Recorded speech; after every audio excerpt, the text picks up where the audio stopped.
একটা পানি নেন, আমার ভাইয়া হসপিটালে ভর্তি, আমার ভাইয়ের চিকিৎসা করাতে 3 লাখ টাকা লাগবে ভাই, কেউ একটা পানি নেন। এটি এমন এক দৃশ্য যা দেখলে কাঁদবে যে কেউ।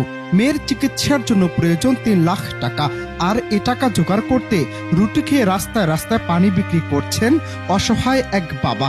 সম্প্রতি 22 সেকেন্ডের এমন একটি ভিডিও ছড়িয়ে পড়েছে বিভিন্ন সামাজিক যোগাযোগ মাধ্যমে। ভিডিওতে বুক ফাটা আর্তনাদ এবং বাবার আকুতি অত্যন্ত হৃদয় বিতারক হওয়ায় একজন বাবা তার মেয়েকে বাঁচাতে রাস্তার ধারে পানি নিয়ে দাঁড়িয়ে কাঁদছেন বিক্রির আশায়। এজন্য মেয়েকে বাঁচাতে বাবার ত্যাগের মহিমান্বিত গল্প। যদিও এই দৃশ্যের পেছনে আছে ভিন্ন এক গল্প। আমার ভাইয়া হসপিটালে ভর্তি।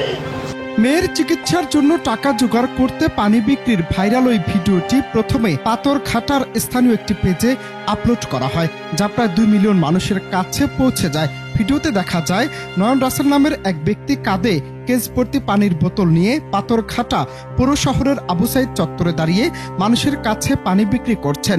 বরগুনার ঘটে যাওয়া মেয়ের চিকিৎসার খরচ জোগাতে বাবার আর্তনাদের সে ভাইরাল ভিডিওটি একটি নাটকের অংশ।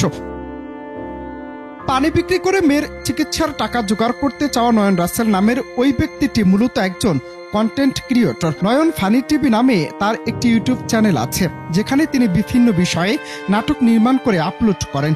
তার টিমে বর্তমানে 8 জন সদস্য রয়েছেন। গত 5 দিন আগে বাস্তবতার গল্প মুন্নি নামে একটি ছোট নাটক আপলোড করেন তিনি, যেখানে নয়নকে বাবার চরিত্রে মেয়ের চিকিৎসার জন্য পানি বিক্রির অভিনয় করতে দেখা যায়।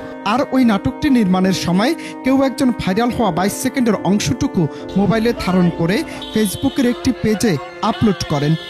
কেউ একটা পানি নেন ভাই, কেউ একটা পানি নেন। ভিডিওর ক্যাপশনে সহযোগিতা করতে আহ্বান জানানোর ফলে অনেকেই সহযোগিতা পাইয়ে দিতে মানুষের কাছে ভিডিওটি পৌঁছে দেওয়ার লক্ষ্যে শেয়ার করেন বিভিন্ন ফেসবুক আইডি এবং পেজে। এতে আলোচনায় আসে ঘটনাটি। বিব্রত পরিস্থিতিতে পড়েন কন্টেন্ট ক্রিয়েটর নয়ন রাসেল। তবে মানুষকে সহযোগিতার হাত বাড়িয়ে দেওয়ার কথা লিখে পোস্ট করা হয়েছে, যা মোটেও বাস্তব ঘটনা নয়। মূলত ভিডিওটি একটি নাটকের দৃশ্য মাত্র। কেউ একটা পানি নেন, আমার ভাইয়া অনন্ত হাসান মাসুদ, বাংলা টিভি। হসপিটালে